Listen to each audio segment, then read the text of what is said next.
want to thank the Democratic leader for his comments and his indication that he intends to support the measure before us.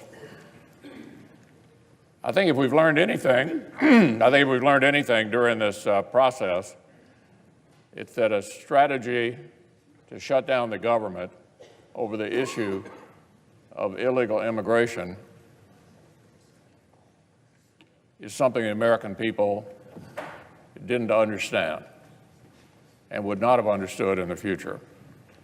So I'm glad we've gotten past that, and we have a chance now to get back to work.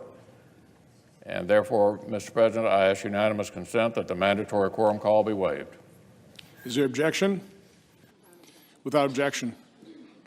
The clerk will report the motion to invoke cloture. Cloture motion. We, the undersigned senators, in accordance with the provisions of Rule 22 of the Standing Rules of the Senate, do hereby move to bring to a close debate on the motion to concur with a further amendment in the House amendment to the Senate amendment to H.R. 195, signed by 17 senators. By unanimous consent, the mandatory quorum call has been waived. The question is it the sense of the Senate that debate on the motion to concur in the House amendment to the Senate amendment to H.R. 195 with a further amendment shall be brought to a close? The yeas and nays are mandatory under the rule. The clerk will call the roll. Mr. President, before we call the roll, I ask unanimous consent that the Democratic whip be allowed to address the chamber for 3 minutes with the gracious approval of the majority leader. Is there objection? Without objection. Mr. President, let me thank you very much and thank the majority leader for this opportunity. And let me thank my friend, my colleague, and our leader on the Democratic side for his passionate personal commitment to this issue involving the Dreamers and DACA. He has been by my side, and I've been inspired by his leadership from the start. And let me thank my colleagues.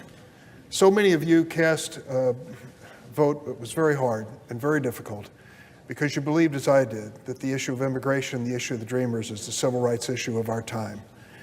You stuck your necks out and said, I'm willing to go on record even if it's going to be hard to explain back home, and I will never forget that. The question now is how we move forward. What I have seen here on the floor of the Senate in the last few days is something we have not seen for years. Constructive, bipartisan conversations and dialogue on the floor, not just about this issue, which is obviously front and center, but about the future of this institution and what the Senate will be from this point forward. That to me has been encouraging, because it says to me that we do have an opportunity to work together. My special thanks to Senator Susan Collins, my friend, and Senator Lisa Murkowski for joining with Jeff Flake and joining with Lindsey Graham and joining with Cory Gardner and others who've been working on this issue for so long to try to make a positive impact on this debate so that we can move forward. I cannot tell my colleagues how many have come up to me from the other side of the aisle and said, we're with you on this issue. We want to help you get this done. Each of them has a little different take on what that means, but I do believe them. And I do believe we have this opportunity to move together. Now comes the test, the real test, as to whether we can get this done, whether we can be the Senate again, whether we can return to a regular order on the floor and constructively have a debate. For some of you, it'll be the first time you've ever seen it. But believe me, it's worth the price of admission, all it took for you to come to the United States Senate. So now we have to stand together. My last word is this. We have gathered the largest bipartisan group of senators to ever commit to moving forward on the DREAM Act and immigration. We have a process.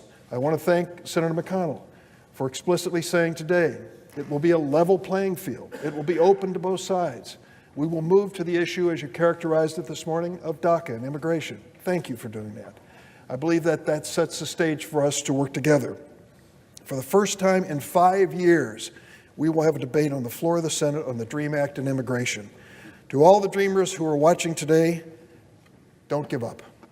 I know that your lives are hanging in the balance on what we do here on Capitol Hill and with the White House. 3 weeks from now, I hope to be joining you in celebrating the passage with you and your families and your communities of a measure which will strengthen America and give you an opportunity to be part of our future.